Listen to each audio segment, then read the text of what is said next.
Animal Crossing, House Flipper, Farming Simulator. These games belong to the increasingly popular genre of cozy games. You know, games centered around mundane jobs and routine activities. Personally, I don't like them. Call me old-fashioned, but I prefer games that have some narrative thrust or difficult challenges to overcome. Cozy games have neither, and that's their appeal, but look, I only have so much time after work to game, and if it's a choice between something resembling work or something exciting like, say, God of War, I'm picking God of War every time. Maybe it's time for cozy games to meet me halfway. So here's an idea. How about a warehouse simulator where you chase demons with a forklift in between stocking shelves? Call it Home Demand. Yeah, that's a good title. And it seems Darkstone Digital has heard my plea with today's game, but calling the Mortuary Assistant a cozy game would be incredibly dishonest, as there's nothing cozy about embalming corpses, and it's also the most terrifying game I've played in a good long while.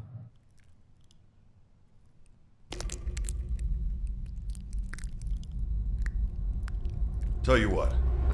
What? Why don't you go ahead and head out? I'll take over from here. So the game follows Rebecca Owens, who's moved to Connecticut to work at the Riverfields Mortuary. Her boss, Raymond, shows her the ropes and sends her home, only to call her back to the mortuary later that night for an emergency shift. Turns out, there's a demon haunting the mortuary. Raymond tells her that the only way to purge the demon is to find the body it's possessing and burn it. Now it's up to Rebecca. Yeah, no thanks. Call us Lawrence Fishburne from Event Horizon because we are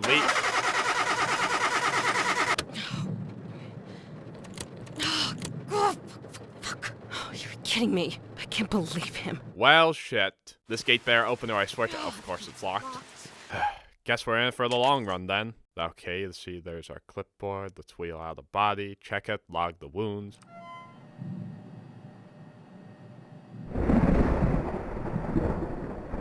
Huh. Well, I don't want to jinx it, but this is going pretty well so far. You know what, Rebecca, let's try your car again. So the Mortuary Assistant's gameplay loop is self-evident. You're tasked with embalming 3 corpses with the provided tools. Clamp stats, scalpels, etc. Once you're done, you stick the body back into cold storage like a giant popsicle and move on to the next one. It has all the trappings of a job simulator or cozy game, but with, you know, the looming threat of demonic possession, as you're racing against the clock to figure out which body the demon is hiding in, all while keeping an eye out for signs of demonic activity, which can be as subtle as a twitching foot or as obvious as—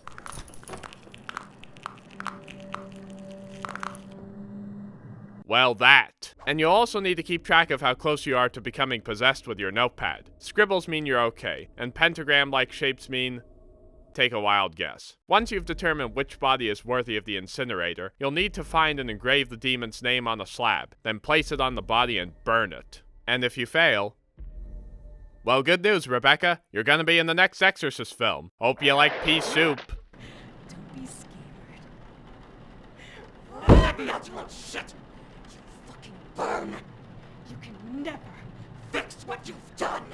On the whole, the Mortuary Assistant is an absorbing and effective blending of genres, combining the methodical gameplay of a job simulator with the danger and tense atmosphere of a horror game. And much like Dead Rising, the time limit is a welcome challenge, preventing you from settling into the mundane routine of the job. Instead, you'll be sprinting from one end of the mortuary to the other yelling, "Where'd those eye caps go? And where's my fucking clipboard? My scribbles are starting to look like panels from Berserk. Are you winning, son? No, I don't have my clipboard." Suffice it to say, I was on edge during all my playthroughs, tensing up whenever I examined a body for fear that it might spring to life at any moment. You know, I think the Mortuary Assistant feels that we've become too desensitized to corpses in games. We stack them high in Wolfenstein and pose them suggestively in Hitman. But here, the embalming process is easily the most unsettling part of the game, more so than the demon that lurks in the mortuary. Maybe it's because Rebecca sticks her face uncomfortably close to the body, giving us an ample view of every scratch and contusion. Or maybe it's the disgusting gurgling sound you hear while draining the blood out of a body.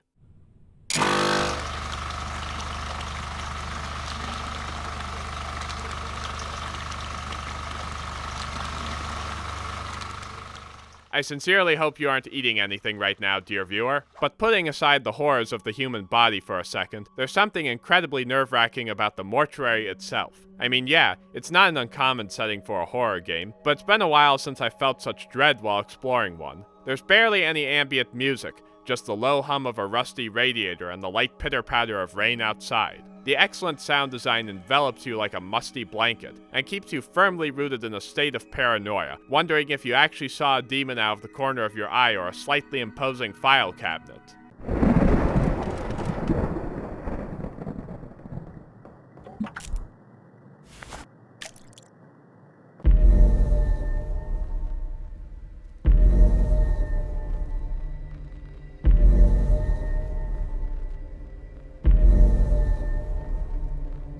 See, it's the subtle horrors that make the Mortuary Assistant absorbing, but also distressing.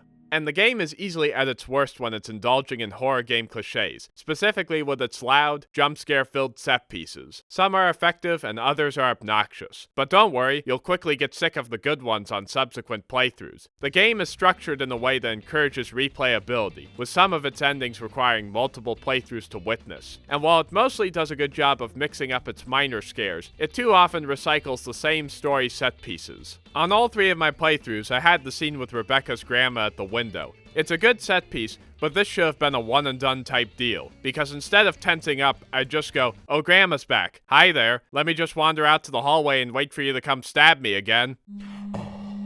What's wrong, Rebecca? Don't be afraid of your grandma! Get away!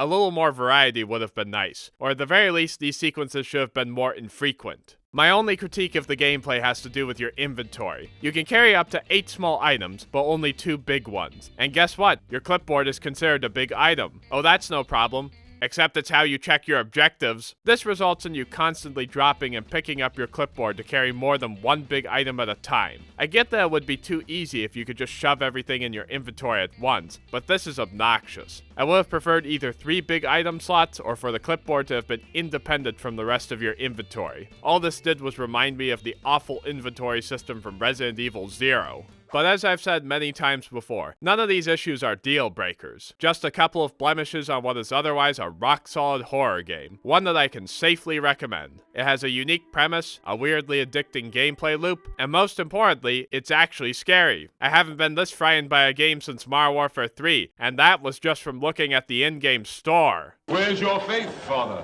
It's in the car. I'm going to get it.